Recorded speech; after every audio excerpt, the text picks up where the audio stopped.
Halo, apa kabar kalian semua? Ini adalah ponsel terbaru dari Poco Indonesia, yaitu Poco C65.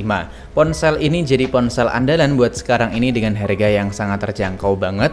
Spesifikasinya tentu sangat bersaing dan kita kemarin beli ponsel dari Poco C65 ini dengan harga Rp1.750.000.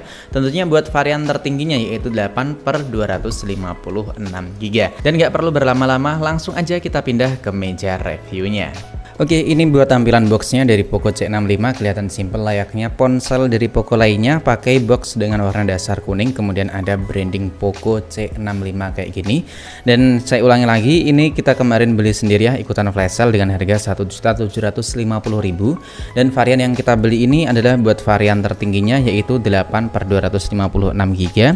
Dan buat warnanya sendiri kita kemarin pilih buat warna yang bening ya. Nah, oke, langsung aja kita unboxing sama-sama.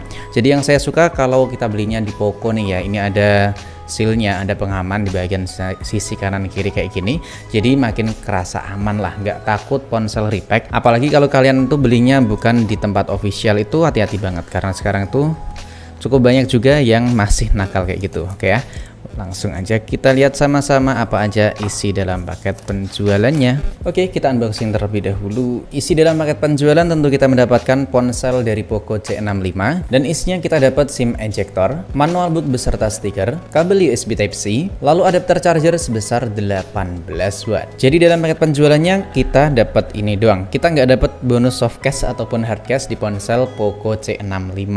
Agak pelit ya sekarang ini, nggak dapat soft case. Buat tampilan desainnya, ponsel ini sama persis dengan Xiaomi Redmi 13C yang udah sempat kita unboxing dan juga review kemarin. Cuman bedanya di ponsel ini ya, buat finishing glossy di bagian samping kamera ini dibikin lebih memanjang, kemudian ada branding Poco di bagian sampingnya. Seperti biasalah, Poco itu buat brandingnya kelihatan lebih menonjol dibanding ponsel-ponsel lain. Dan buat finishingnya, ponsel ini pakai finishing matte kayak gini, jadi nggak mudah kotor ataupun ninggalin bekas sidik jari. Lalu buat desainnya sendiri masih pakai desain minimalis mengotak kayak gini, kemudian terdapat tombol power plus sensor jari scanner, ada tombol volume, di bagian atasnya kosong, cuman terdapat ini lubang jack audio 3,5 mm. Di bagian sampingnya di sini terdapat ini lubang SIM ejector ya, dan tentunya bisa menampung 2 kartu SIM plus 1 slot kartu memori eksternal. Lalu di bagian bawahnya di sini terdapat lubang speaker, port USB Type-C, dan juga 1 buah lubang mikrofon. Ya, jadi buat speakernya masih pakai mono doang, masih kalah sama brand sebelah. Lalu di bagian depan di sini terdapat stiker dengan berbagai point ceiling atau spek unggulan yang dimiliki oleh Poco C65, masih sama dengan saudaranya 13C dengan chipset MediaTek Helio G85, kameranya 50 MP AI triple kamera, layarnya gede di 6,74 in, refresh rate 90 Hz, super 18 watt, kemudian baterainya gede di 5000 mAh. Oke, ini buat setupnya udah selesai, dan langsung aja yang pertama seperti biasa kita mulai berhitung aplikasi apa aja bloatware bawaannya atau aplikasi bawaan di ponsel C65 ini. Ternyata kelihatan banyak banget ya, 1, 2, 3, 4, 5, 6, 7, 8, 9, 10, 11, 12, 13, 14, 15, 16, 17, 18, 19, 20, ya 20 ini buat aplikasi bawaannya. Mantep ya, sedikit apa banyak gini buat aplikasi bawaan di ponsel Poco C65. Dan buat tampilan depannya, ponsel ini masih kalah dengan kompetitornya ya. Buat tampilan depan ini kita masih ngomongin soal desain nih. Ini buat kompetitor, tampilannya kayak gini kompetitor. Ya, kompetitornya tampilannya kayak gini, udah pakai tampilan yang lebih kelihatan modern. Ya, semoga aja kalau dengerin sama orang Poco kan, kalau tampilannya makin bersaing, kita juga makin diuntungkan. Bukan saya menyudutkan salah satu brand gitu, bukan ya. Tapi kita ngomongin soal ponsel di harga yang sama di Rp1.750.000. Ini tampilan desainnya lebih kelihatan oke mana? Kalau saya ya tentu oke di ponsel ini Tecno Spark 20 karena udah kelihatan kekinian modern pakai tampilan layar punch hole atau neon display. Ya, tampilannya kayak gitu. Dan ini masih pakai tampilan layar water drop notch kayak gini, sedangkan buat dagu bagian bawahnya masih layaknya ponsel di harga Rp1 jutaan. Dan buat layarnya sendiri, Poco C65 ini masih menggunakan spesifikasi yang tergolong standarnya ponsel di harga Rp1 jutaan buat tahun 2024 ini. Masih mengandalkan layar dengan resolusi HD+, dengan ukuran seluas 6,74 in, panelnya IPS LCD, dan udah memiliki opsi refresh rate tinggi hingga 90 Hz. Dan yang yang menarik di ponsel Poco C65 ini layarnya udah memiliki proteksi dari Corning Gorilla Glass. Ya meskipun buat Gorilla Glass-nya itu nggak disebutin buat Gorilla Glass versi berapa, tapi yang penting ponsel ini udah memiliki proteksi dari Corning Gorilla Glass, itu sedikit lebih nyaman sih, lebih aman buat hati kita daripada ponsel yang nggak punya proteksi layar apapun. Selanjutnya mari kita lihat buat refresh rate yang dimilikinya.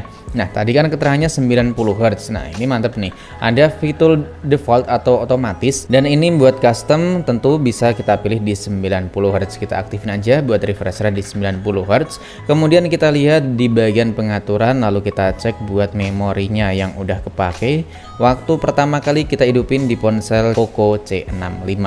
Ini buat aplikasi sistem, ini sih buat sistem doang, cuman di 14 GB, cuman buat berkas sistemnya itu cukup gede di 13 GB. Sedangkan buat aplikasi dan data ya tentunya buat aplikasi bawaan pertama kali kita unboxing lah, ini udah tergolong gede di 5 GB. Jadi buat total keseluruhan yang udah kepake di ponsel Poco C65 ini yang udah digunakan di 33 GB, tergolong gede sih karena buat aplikasi bawaannya kan emang cukup gede juga. Oke, buat ponselnya udah selesai kita siapin berbagai aplikasinya, dan lebih tepatnya buat sekarang ini langsung aja kita tes buat layar dari ponsel Poco C65 ini. Buat gambar yang dihasilkan menurut saya ini udah tergolong bagus dan juga cukup adem di mata, ya sesuai dengan spesifikasi dan juga harganya lah. Sekarang ini kita lihat buat playbacknya dapat di resolusi berapa. Nah buat video playback ponsel ini tergolong cukup tinggi ya, atau tergolong tinggi banget, nyampe 2160p 60 fps, cuman belum support buat konten HDR. Dan buat kualitas audionya coba kita kencengin.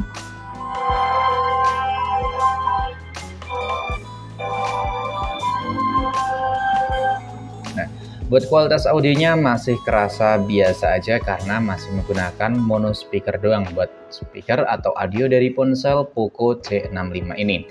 Sekarang kita lihat di bagian tentang ponselnya, atau lebih tepatnya di bagian pengaturan. Mari kita lihat sama-sama buat spesifikasinya. Nah ini namanya ponsel dari Poco C65 pakai MIUI versi 14. Dan buat Androidnya pakai Android versi 13, penyimpanannya udah kepake di 49,5 GB dari 256 GB. Dan tentu buat ponsel yang kita review ini buat varian RAM 8/256 GB. Ini buat info detail dari spesifikasi. Buat chipsetnya ini udah pakai chipset dari MediaTek Helio G85. Nah sekarang ini kita lihat sama-sama buat performa CPU throttlingnya. Berikut ini buat hasilnya waktu kita tes pakai CPU throttling. Ini bisa kita perhatiin sama-sama. Skor maksimal Gibbs-nya dapat di 121 ribuan poin dan CPU throttlingnya nyampe 83%. Kita lihat buat skor yang dapetin palingan ya ada di 200 ribuan lah umumnya, ya mantap nih. Skornya cukup tinggi nyampe 273 ribuan poin. Dan buat game Mobile Legends ponsel ini mendapatkan settingan refresh rate-nya dapat di tinggi doang, tapi grafisnya udah ke unlock nyampe ultra. Tapi buat settingan defaultnya cuman di tinggi-tinggi kayak gini. Dan kita kemarin udah nyoba main settingan tinggi-tinggi dan juga buat settingan tinggi ultra. Ini pertama kali main di 25 menitan. Bisa kita perhatiin ya buat settingan tinggi-tinggi ini dapat FPS rata-rata di 54 fps, dan buat grafisnya ini sering banget ngalamin frame drop, dan frame drop paling parahnya tuh dapat di 30 fps. Sekarang kita lihat buat settingan di tinggi ultra. Ini kita main cuma 12 menit dan FPS rata-ratanya malah terasa lebih stabil, dapat di 58 fps. Dan buat ini frame drop atau grafiknya bisa kalian perhatiin. Buat dropnya itu atau frame dropnya cuman ada di kisaran 40 fps. Jadi menurut saya emang ponsel ini sedikit cukup aneh sih buat main game dengan settingan tinggi ultra, itu malah kerasa lebih mulus. Entah itu emang settingan atau emang ponselnya, atau bisa aja pengaruh dari jaringan karena FPS-nya atau apa sih namanya peaknya itu kan kita nggak terlalu merhatiin banget. Intinya buat main game pakai Johnson atau pakai hero cepet, ponsel dari Poco C65 ini udah tergolong mantep banget. Dan sekarang ini mari kita cek pakai multi touch ya. Kita lihat bisa mendeteksi hingga berapa banyak sentuhan buat layarnya Poco C65. Mantep nih, udah bisa mendeteksi hingga 10 maksimal sentuhan. Buat deteksinya atau jangkauannya itu lebih luas ketimbang badan sebelah. Dan sekarang kita lihat buat sensor yang dimilikinya. Oh ya, sambil nunggu itu loading kan, kita lihat kalau nggak salah ponsel ini punya fitur NFC ya, punya fitur NFC di ponsel Poco C65.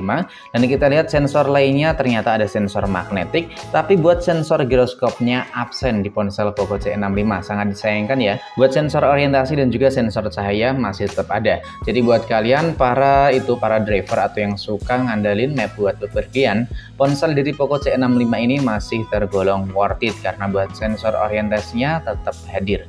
Nah, sekarang ini coba kita lihat di bagian device info HW. Ponsel ini buat memorinya 8 dan masih menggunakan eMMC. Dan sekarang ini kita bahasnya di bagian segi fotografinya. Nah, ponsel ini hadir dengan 3 setup kamera di bagian belakang dengan sensor kamera utama sebesar 50 megapiksel. Kemudian 8 megapiksel buat kamera selfie dan 2 megapiksel buat sensor dukungan di kamera belakangnya. Selanjutnya buat nemenin kita dalam waktu keseharian, ponsel dari Poco C65 dibekali dengan baterai berkapasitas 5000 mAh dan untungnya udah memiliki fitur fast charger hingga 18 watt.